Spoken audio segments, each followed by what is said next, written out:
പല രാജ്യങ്ങളിലും നമുക്ക് ഈ റിയൽ എസ്റ്റേറ്റ് എന്ന് പറയുന്നത് ശരിക്കും ഭയങ്കരമായിട്ട് കൺട്രോൾഡ് ആണ്. ഇപ്പോൾ US പോയാലും കാനഡയിൽ പോയാലും ഇവിടെയൊക്കെ UK ആണെങ്കിലും പല സ്ഥലത്തും നമുക്കൊരു ഡീല് ചെയ്യണമെന്നുണ്ടെങ്കിൽ, ഒരു പ്രോപ്പർട്ടി സെല് ചെയ്യണമെന്നുണ്ടെങ്കിൽ ഒരു റിയൽ എസ്റ്റേറ്റ് റിയാൽട്ടർ വഴി മാത്രമേ പറ്റുള്ളൂ എന്നുള്ള രാജ്യങ്ങളുണ്ട്. ഇന്ത്യയിൽ നമുക്ക് അങ്ങനെയൊന്നും ഇല്ലല്ലോ. ഇപ്പോൾ I can directly sell to anyone. ദുബായിൽ എനിക്ക് തോന്നുന്നു അങ്ങനെ ഒരു സിസ്റ്റം ഉണ്ടോ? ദുബായിൽ എങ്ങനെയാണ് ഇതിൻ്റെ സിസ്റ്റം? ദുബായിൽ നമുക്ക് സിസ്റ്റം ഉണ്ടോയെന്ന് ചോദിച്ചപ്പോൾ ഇപ്പോൾ നമ്മൾ മാർക്കറ്റിനെ രണ്ടായിട്ട് തരംതിരിക്കാം.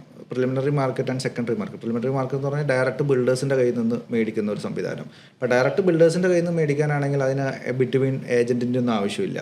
ഇപ്പോൾ എന്നെ പോലുള്ളൊരു ഏജൻറ്റിൻ്റെ ആവശ്യമില്ല. നിങ്ങൾക്ക് നേരിട്ട് ഇപ്പോൾ പറഞ്ഞ ഷോബയോ ഡമാക്കോ MRO എവിടെ വേണമെങ്കിലും നേരിട്ട് പോയിട്ടാണെങ്കിലും നിങ്ങൾക്ക് ഇൻവെസ്റ്റ്മെൻറ്റ് നടത്താം. പക്ഷെ അത് റീസെയിൽ ചെയ്യുന്ന സാഹചര്യത്തിൽ നമുക്ക് ഒരു റിയൽ എസ്റ്റേറ്റ് ഏജൻറ്റിൻ്റെ സഹായം അവിടെ കൂടിയേ തീരുള്ളൂ.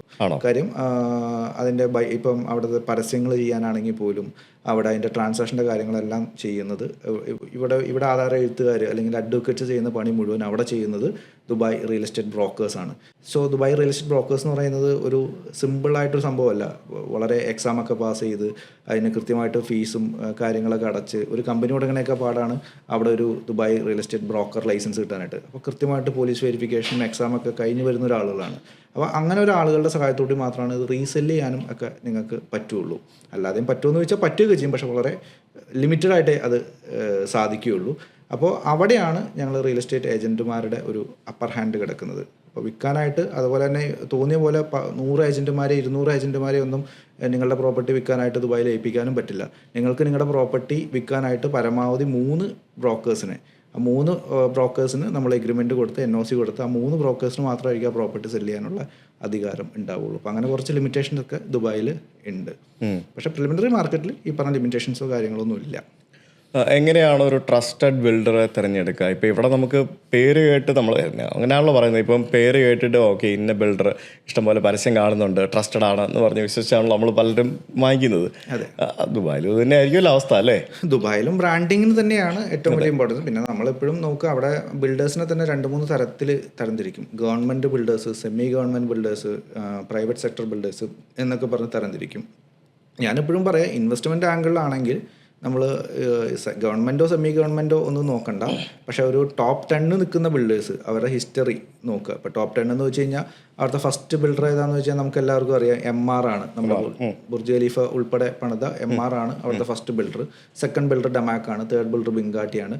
ഫോർത്ത് ബിൽഡർ എന്ന് പറയുന്നത് നമ്മുടെ സ്വന്തം അഭിമാനമായിട്ടുള്ള ശോഭയാണ് ഫോർത്ത് ബിൽഡർ. അങ്ങനെ പോവും. അപ്പോൾ അതിലൊരു ടോപ്പ് 10 നിന്നൊക്കെ മേടിക്കാനാണ് ഞാനെപ്പോഴും അഡ്വൈസ് ചെയ്തത്. കാര്യം നമുക്ക് എപ്പോഴും എക്സിറ്റ് പ്ലാൻ വേണം. ഇപ്പോൾ അവിടെ എൻട്രി പ്ലാൻ മാത്രം ഉണ്ടായിട്ട് കാര്യമില്ല, എക്സിറ്റ് പ്ലാനും കൂടി വേണം. ഇപ്പം ഏറ്റവും കൂടുതൽ മലയാളികൾ ചെയ്യുന്ന ഒരു അബദ്ധം എന്താണെന്ന് വെച്ച് കഴിഞ്ഞാൽ ഇപ്പോഴത്തെ ലാഭം, അതായത് ഇപ്പോൾ എനിക്ക് എന്ത് ഓഫർ കിട്ടുന്നു, ഇപ്പോൾ എനിക്ക് എന്ത് വിലക്കുറവ് കിട്ടുന്നു എന്ന് നോക്കിയിട്ട് ബ്രാൻഡിങ് ഒന്നും നോക്കാതെ ഏതെങ്കിലും ഒരു മൂലയ്ക്ക് പോയിട്ട് മേടിക്കുന്ന ആളുകൾ ഒരുപാട് മലയാളികളുണ്ട്.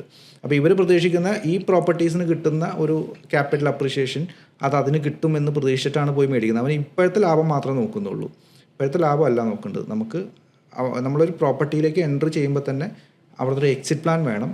നാളെ നമ്മളത് 4 കാശിനെ എങ്ങനെ വിൽക്കാം, അവിടെ ഇൻവെൻട്രിയുടെ ഇത് നോക്കണം. അതായത് നമ്മളിപ്പോൾ മേടിക്കുന്ന സ്ഥലത്ത് ഇനി വരാൻ പോകുന്ന ഡെവലപ്മെൻറ്റ്സ് എന്താണ്, ഇനി ആ പരിസരത്ത് തന്നെ ഇതേപോലെയുള്ള സമാനമായിട്ടുള്ള പ്രൊജക്റ്റുകൾ ഇനി വരാൻ പോകുന്നുണ്ടോ.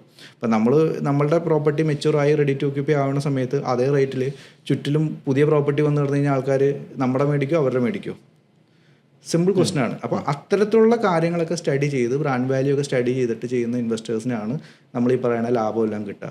ഈ പറഞ്ഞ പോലെ ഇൻസ്റ്റാഗ്രാമിലെ പരസ്യം കണ്ട് അവിടെ പോയി വാങ്ങിച്ചു കഴിഞ്ഞ് കഴിഞ്ഞാൽ അത് ഒരു ഡെഡ് ഇൻവെസ്റ്റ്മെൻറ്റ് തന്നെയായിരിക്കും. ഇപ്പോഴും ഒരു എക്സ്പെർട്ട് ഒപ്പീനിയൻ എടുത്ത ശേഷം മാത്രമേ ദുബായിൽ ഇൻവെസ്റ്റ്മെൻറ്റ് ചെയ്യാൻ പറ്റുള്ളൂ. കാര്യം ദുബായിൽ നിങ്ങൾ കാല് കുത്തുന്ന സമയം തൊട്ട്, സുഹൃത്ത് ഒരുപാട് തവണ ദുബായി പോയിട്ടുണ്ടാവും, ദുബായ് എയർപോർട്ടിൽ കാല് കുത്തുന്ന സമയം തൊട്ട് നിങ്ങൾ ഏറ്റവും കൂടുതൽ കാണുന്നത് റിയൽ എസ്റ്റേറ്റ് പരസ്യങ്ങളായിരിക്കും. ഈവൻ മാളിൽ പോയാൽ പോലും അവിടെ നിങ്ങൾ അപ്രോച്ച് ചിലപ്പോൾ ഒരു 1-2 റിയൽ എസ്റ്റേറ്റ് ബ്രോക്കേഴ്സ് വന്നിട്ട് ഒന്ന് വരൂ നമുക്ക് ഒരു പ്രോപ്പർട്ടിയെ പറ്റി സംസാരിക്കാമെന്ന് പറഞ്ഞാൽ അപ്രോച്ച് ചെയ്യുന്ന ഒരു സാഹചര്യമുണ്ട്. അപ്പോൾ ഇവരുടെ അടുത്തു നിന്നൊക്കെ പോയി നിങ്ങൾ കണ്ണടച്ച് മേടിച്ച് കഴിഞ്ഞാൽ ചിലപ്പോൾ അത് നഷ്ടങ്ങളിലേക്ക് വരും.